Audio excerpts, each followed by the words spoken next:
Good morning, students. Today we are gonna to study the second topic of your book. The topic is noun. Second chapter जो है आपका उसका जो topic है उसे कहते हैं हम नाउन. एज यू नो, जैसा कि हमने लास्ट क्लास में सभी में पढ़ रखा है. Noun, what is the noun? Noun क्या है? Noun is the name of person, place और थिंग. किसी भी व्यक्ति, वस्तु अथवा स्थान के नाम को हम नाउन कहते हैं. तो ये तो सभी को पता है, क्लास थर्ड फोर्थ से पढ़ते हुए आ रहे हैं हम. इसके बाद हम पढ़ते हैं कि नाउन कितने प्रकार का होता है. देखिए बोर्ड पे आपको लिखा हुआ है कि नाउन कितने प्रकार का होता है. Kinds of noun: proper noun, common noun, collective noun, material noun and abstract noun. ठीक है, तो आप सभी के पास बुक्स हैं और अकॉर्डिंग टू बुक्स हम वन बाय वन नाउन्स की डेफिनेशन पढ़ेंगे और उन्हें समझेंगे. तो सबसे पहले आपके सामने बुक में दिया हुआ है आपको proper noun. So proper noun क्या होता है? What is the definition of proper noun? If we talk about particularly about any person, place और थिंग, अगर हम किसी व्यक्ति, विशेषकर उस व्यक्ति, वस्तु या स्थान के नाम की बात करते हैं तो प्रॉपर नाउन कहलाता है. जैसे कि डेफिनेशन में आपको क्या दिया है? A proper noun is the special name of the particular person, place और थिंग. फॉर एग्जाम्पल, उदाहरण के लिए आपके लिए दिया है the Himalaya is a proper noun because Himalaya जो है वो प्रॉपर नाउन है. क्योंकि because it is the name of the particular mountain, क्योंकि ये एक पर्टिकुलर माउंटेन है. हिमालय किसी और पर्वत का नाम नहीं है, हिमालय एक है. और अभी आप सबको पता है, इसलिए हम इसके नाम से पहले दा भी लगाते हैं. Proper noun always begin with the capital letter. सभी को पता है प्रॉपर नाउन जब हम लिखते हैं तो हमेशा प्रॉपर नाउन को कैपिटल लेटर में लिखते हैं. ठीक है, तो आई थिंक आपको पता पड़ गया होगा कि प्रॉपर नाउन किसे कहते हैं. इसके बाद सेकंड नाउन आता है आपका कॉमन नाउन. कॉमन नाउन क्या होता है? किसी भी कॉमन व्यक्ति, वस्तु का नाम. जैसे कि मोहन, बहुत सारे नाम होते हैं. ठीक है, तो इसमें डेफिनेशन पढ़ेंगे हम. Words that name a person, वे वर्ड्स, वे शब्द जो किसी पर्सन, प्लेस और थिंग की बात करते हैं कॉमन नाउन कहलाते हैं. ठीक है, जैसे कि एग्जाम्पल के लिए the name fruits can be given any. Fruit बहुत सारे होते हैं, फ्रूट्स कॉमन नाउन है, बहुत सारे होते हैं. अब फ्रूट्स में बनाना भी आ जाता है, एप्पल भी आ जाता है, मैंगो भी आ जाता है, ग्रेप्स भी आ जाते हैं, कईयों प्रकार के हैं.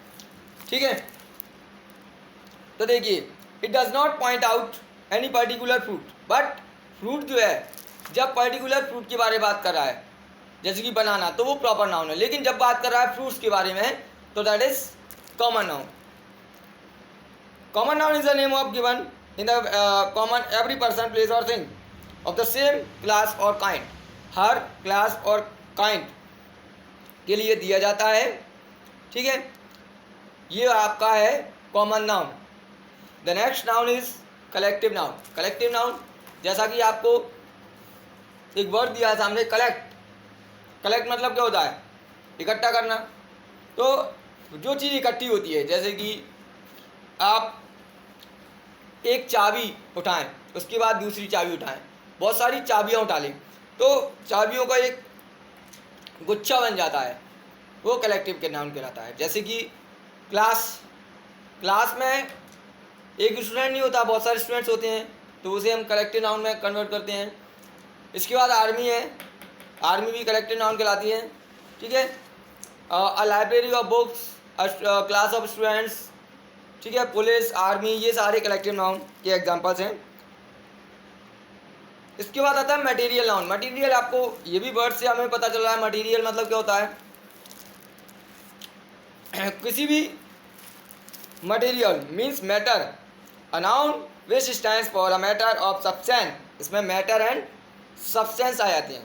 ठीक है, of which things are made, जिसकी चीज़ें बनाई हुई हैं. जैसे कि ये आपके सामने बोर्ड दिया है. ठीक है, बोर्ड जैसे कि आयरन का बना हुआ है, तो ये मटेरियल है, तो इन्हें हम मटेरियल नाउन कह देते हैं. ठीक है, मटेरियल नाउन के एग्जांपल जैसे कि would, iron, sugar, gold, silver, milk, cotton, ये सभी मटेरियल नाउन के एग्जांपल हैं. Next abstract noun. Abstract noun क्या होता है? What is the abstract noun? An abstract noun is the name of some state, quality, feeling, idea that we can only think or feel, we can not touch or see. उसे touch नहीं कर सकते, देख नहीं सकते, feel कर सकते हैं, उसे हम फील कर सकते हैं और सोच सकते हैं। जैसे कि होप मीन्स आशा, ठीक है, पिटी मतलब दया, सिकनेस बीमारी मतलब थोड़ा सा अपने अंदर वीकनेस हो रही है, सिकनेस बीमारी हो रही, तो अपन उसको फील कर सकते हैं, सोच सकते हैं, लेकिन महसूस भी कर सकते हैं। इसके साथ साथ हम उसे टच नहीं कर सकते। तो ये एब्स्ट्रैक्ट नाउन का एग्जांपल है, ठीक है। तो अभी आपके सारे 5 जो नाउन हैं वो मैंने करा दिए हैं। इसमें जो एक्सरसाइज दी है, जितनी भी एक्सरसाइज दी है, आपको खुद ही ये एक्सरसाइज फिलअप करना है आपकी बुक में, और जो आपको कहीं से कहीं तक प्रॉब्लम होती है तो वो आप डायरेक्टली मुझसे मैसेज या कॉल करके पूछ सकते हैं। तो ये आपका नेक्स्ट सेकंड टॉपिक जो था नाउन वो क्लियर हो चुका है। इसके बाद नेक्स्ट टॉपिक हम पढ़ेंगे, उसके लिए आपको सबसे पहले इस टॉपिक की सारी जो एक्सरसाइज है इसको फिल करना होगा, और ये नाउन है, इन सभी की डेफिनेशन अच्छे से लर्न करनी होगी। और नाउन्स की डेफिनेशंस आपको, जैसे कि प्रॉपर नाउन दिया है, इसकी डेफिनेशन आपको बुक में दी है, तो एरो लगाने के बाद सभी की डेफिनेशन भी आपको लिखना है, ठीक है। तो आई होप सभी को ये चैप्टर समझ में आया होगा। So good bye, have a nice day, have a nice time.